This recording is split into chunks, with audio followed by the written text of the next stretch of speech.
Hotep à tous, bienvenue à la seconde partie de notre vidéo. Je tenais à vous remercier de votre précieux temps, de l'honneur que vous me faites en m'écoutant, parce que vous n'êtes pas obligé, vous avez des obligations, mais on ne perd rien à apprendre quelque chose de nouveau. Nous devions être dans cette logique d'apprendre quelque chose de nouveau chaque jour, parce que une fois que nous apprenons d'apprendre, nous commençons à mourir. Il faut apprendre quelque chose de nouveau, tout le temps, tous les jours. Et je continue dans la même lancée que depuis quelque temps. Comment éduquer nos enfants? Comment mettre euh, cette envie de richesse en nos enfants? C'est une envie qui a été retirée il y a longtemps. Il nous incombe de le remettre en place. Et puis la meilleure chose, c'est de commencer le plus tôt. Il n'est pas tard, nous-mêmes nous pouvons le faire. Mais puisque nous sommes dans la logique selon laquelle nos parents ont été mentis, eux également ils ont menti, et nous devons être la partie de la chaîne qui se casse. Nous devons retirer nos enfants de ce mensonge. En fait, comme je le disais, les conseils que nous donnons à nos enfants, il faudrait que nous comprenions une chose. Le cerveau humain est comme, a cette particularité d'être en même temps un émetteur et un récepteur. Dans quelle position nous trouvons? Dans quelle position voulons-nous que nos enfants se retrouvent? Je vais m'expliquer ça rapidement. Chez l'homme riche, il est en position d'émetteur. Il reçoit pour développer, pour amplifier et émettre. Mais nous autres et nos enfants, on nous a mis dans une position de récepteur. Nous acceptons toutes les choses qui nous arrangent pas, nous acceptons. Je donne des exemples des médias. Nous savons tous que c'est des médias mensonges, oui. Mais qu'est-ce qu'ils font? Les gars vont dans leur truc, ils ont dans leur bureau, ils organisent tout, leurs mensonges, ils balancent dans les ondes. Qu'est-ce que nous faisons? Nous le recevons. Nous battons, nous plaignons, babadé. Mais ils ont la transmission, rester tranquille. Mais ils cherchent quoi d'autre à envoyer? Est-ce que nous allons passer le temps à être des récepteurs? C'est pareil. Le monsieur se lève, il crée ses idées, il pense à quelque chose, comment créer une entreprise. Il a une idée, il met son entreprise sur pied. Il cherche les gens qui vont venir travailler pour lui. Et quand vous venez travailler, vous devenez quoi? Des récepteurs. Lui, il vous transmet ses idées. Il émet. Vous les prenez, vous essayez de vous débattre pour faire en sorte que ça produise de l'argent et puis lui gagne. Ça veut dire que celui qui est gagnant, c'est l'émetteur. Le récepteur n'est rien. Il n'est rien. Donc, à partir du moment, arrangeons-nous à faire en sorte que nos enfants pensent différemment. Qu'ils ne pensent plus en récepteur, qu'ils pensent en émetteur. Je vais donner un exemple simple. Vous allez sûrement dire oui et comment. Il y a des petites techniques que nous pouvons faire, commencer à entraîner nos enfants, à faire en sorte qu'ils se voient en entrepreneur, qu'ils se voient en homme riche, qu'ils se voient dans la position de celui pour qui les gens travaillent. Et lui, il prend rien que le résultat. Ce n'est pas mauvais, il ne faut pas croire que c'est mauvais. Ce n'est pas mauvais. Les gens peuvent, normalement, c'est comme ça la société. Les gens travaillent, puis toi, tu prends les résultats. C'est toi qui manges. Tu leur donnes quelques petits miettes à la fin du mois, puis se contentent. Il y a un exemple simple que vous pouvez donner à vos enseignants, que nous devons enseigner à nos enfants. Il faut bien l'écouter. Comment faire en sorte que quelqu'un travaille pour vous de façon gratuite et il est content? On peut commencer avec, prenons l'exemple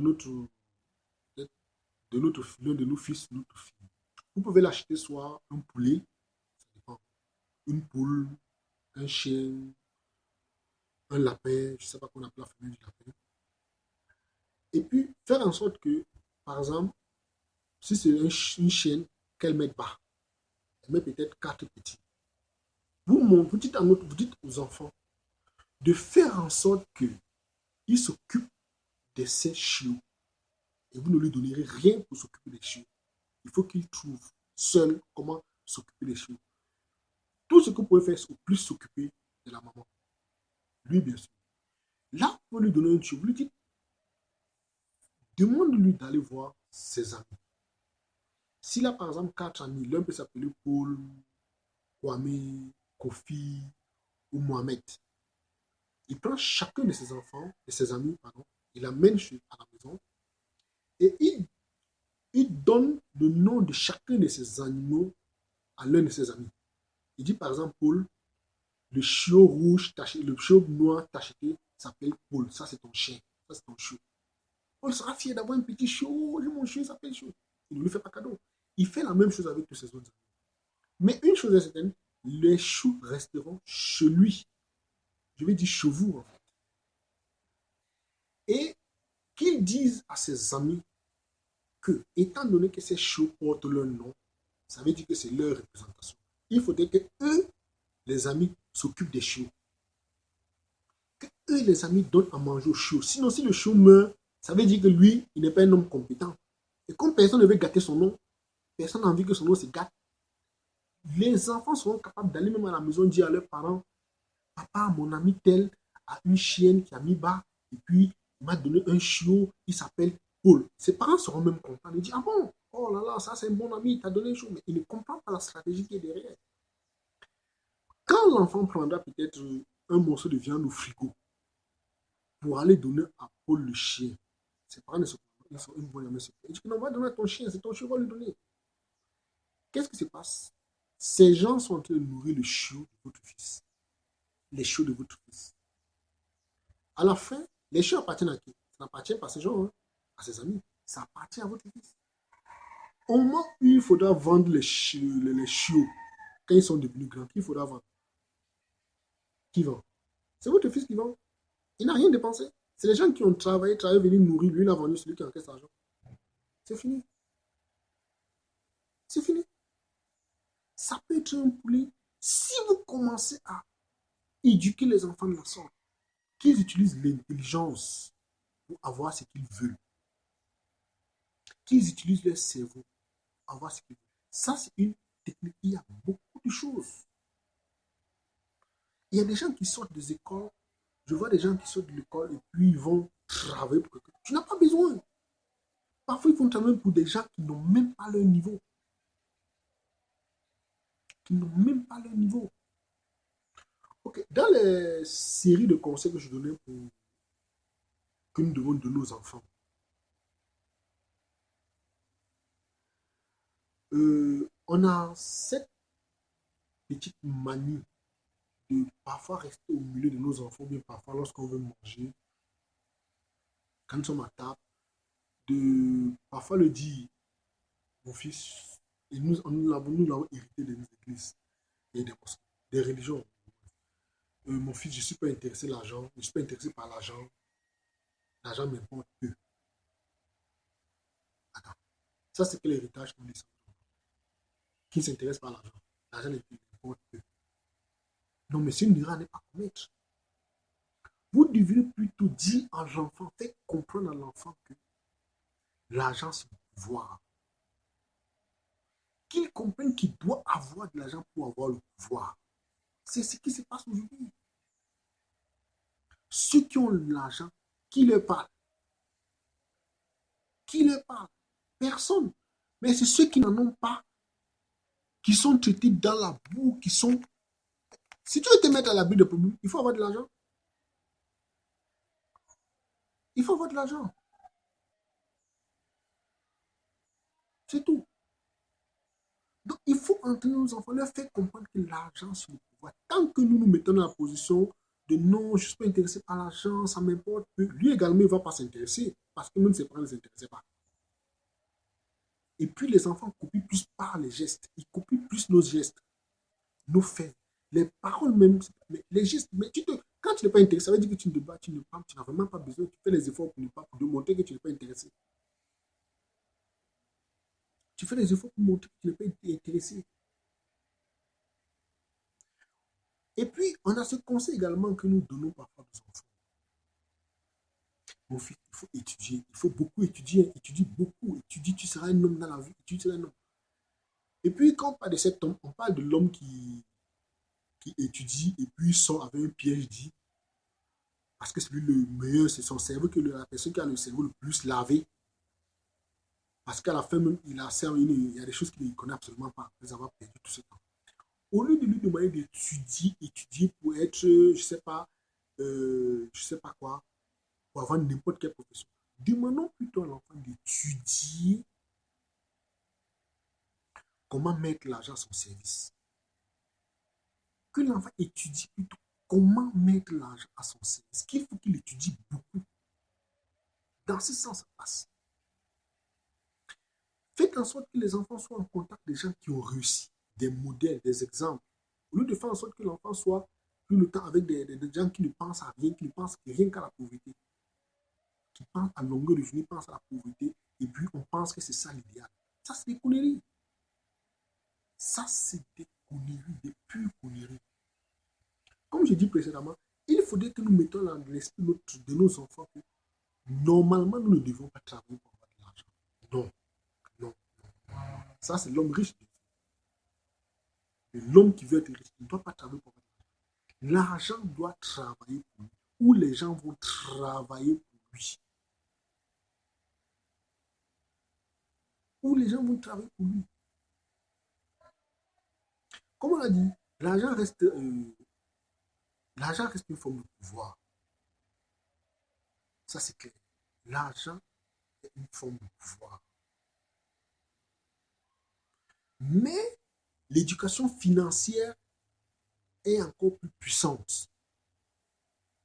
Quand vous donnez une éducation financière aux enfants, ils sont beaucoup plus puissants. Parce qu'il y a des gens qui ont de l'argent. Mais l'utilisation n'est pas ça. Il y a des gens, par exemple, je donne un exemple simple. Un enfant qui hérite de son papa, il hérite des fortes sommes de ses parents. Et puis, si on ne lui a pas donné l'éducation financière, il aura un pouvoir pour moi parce qu'il aura la capacité de parler n'importe quoi parce qu'il a de l'argent. Mais celui qui a l'éducation financière saura comment faire de l'argent, comment fabriquer, comment faire l'argent travailler pour lui. Contrairement à celui qui a eu beaucoup d'argent sans connaître les origines, sans avoir travaillé.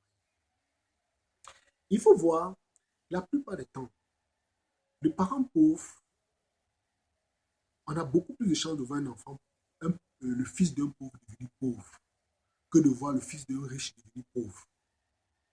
Parce qu'ils transmettent les mêmes valeurs. Le riche transmet les valeurs des riches. Le pauvre transmet les valeurs des pauvres. Et puis parfois, mais non seulement transmet les valeurs du pauvre, mais il y a quelque chose qui est consciemment ou bien de façon inconsciente. Nous voulons que nos enfants deviennent riches. Nous le voulons. C'est la raison pour laquelle nous envoyons l'école. Mais pendant qu'on les envoie à l'école, on se trompe d'objectif. On aimerait que nos enfants soient. Chaque parent voudrait que son enfant soit d'un côté. Chaque parent.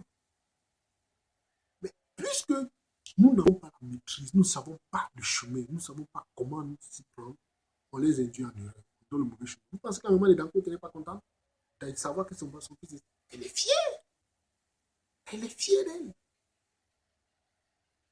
Elle est fière. Donc, il y a autant de petites choses que nous faisons. Parfois, comme je disais, nous demandons aux enfants de travailler et puis gravir des échelons dans la société, dans sa société. Il faut qu'il travaille, mon fils fréquente, tu vas travailler dans une bonne société, tu vas gravir les échelons. Apprenez à l'enfant, demandez à l'enfant plutôt de posséder l'échelle. Il vaut mieux que celui qui possède l'échelle qui travaille pour grimper les échelles. Si la personne retire l'échelle, lui n'a plus rien. Apprenons nos enfants plutôt à posséder l'échelle. Au lieu de chercher à grimper les échelles de quelqu'un d'autre. Sois sérieux. Sois sérieux. Sois sérieux. Et puis, tout ça est à une base, la pensée. Nous savons que nos ancêtres même avaient déjà déterminé le pouvoir de la pensée. Nous avons la glande pinale. Nous avons l'os bleu d'Osiris. Je parle l'œil d'Osiris. Nous avons déjà ça. Ils ont compris que tout se passe ici. Si on te retire ça, le reste là, tu deviens useless. C'est à nous de préparer le mental de nos enfants. Préparons leur mental pour qu'ils changent les façons de penser. Nous-mêmes déjà commençons à changer notre façon de penser. Pensons riche, pensons richesse, pensons être des meilleurs, pensons être riches, véritablement riches. Nous devons, en ce moment, nous transmettons cette énergie à nos enfants. Mais si nous pensons toujours au prolétariat, déjà j'en veux même ce monsieur comment on appelle, euh, Karl Marx, qui faisait la promotion du prolétariat. C'est la raison pour laquelle tous les gouvernements nous font lire les livres de Karl Marx. Parce qu'il veut que nous nous mettons dans l'état de non, que c'est les prolétaires qui ont le pouvoir. Non, non, non. Les prolétaires ont le pouvoir de beaucoup travailler. Mais celui qui le détient, c'est le patron. Vous pensez que quand une entreprise, si les ouvriers décident de ne pas travailler, le patron dit, ok, je ferme l'entreprise. Les ouvriers me dire que, pardon, patron, on va travailler une petite moitié salaire, pour la moitié de ses salaires. Lui, il a assez d'argent pour vivre le reste de sa vie. Mais comme lui ne pense pas, lui pense à ses enfants, c'est la raison pour laquelle il négocie. Mais une chose est sûre, quand vous négociez, il ne paiera jamais dans les négociations. Ça, c'est clair. Aucun patron de travail ne doit négocier par sa perte. Il vous donne quelque chose qui prendra du autre monde. Parce que nous ne comprenons pas le système. Dans ma précédente boîte, j'avais un slogan que j'avais mis à l'entrée. C'est que peut-être certains de mes collaborateurs verront comprendre ces messages. Quand on donne un secret, ça veut dire qu'on a trouvé un. J'avais écrit quelque part, pour réussir dans son travail à l'entrée, pour réussir dans son travail, il faut savoir ce que tu fais, croire en ce que tu fais et aimer ce que tu fais. Ça, c'est un puissant motivateur. Parce que le mec qui l'entre, il cherche à savoir ce qu'il fait. Il croit que ça va marcher, et puis ça marche. Et puis il l'aime. Normalement, on ne doit pas nous demander d'aimer quelque chose. L'amour ne se... On ne suggère pas l'amour. C'est quelque chose qui vient naturellement. Derrière ce slogan, ou bien j'appelle ça PNL, programmation neurolinguistique. Il y a tout un programme derrière. Quand j'ai découvert le truc, lorsque je l'ai mis, j'ai vu les gens changer. Donc, je vais m'arrêter par ici. Je vais m'arrêter là et puis je voudrais que si mes collaborateurs ont vu la fin, comprenez que bon, il n'y avait rien de mal. Pour vous motiver. Et chers frères, je vous aime.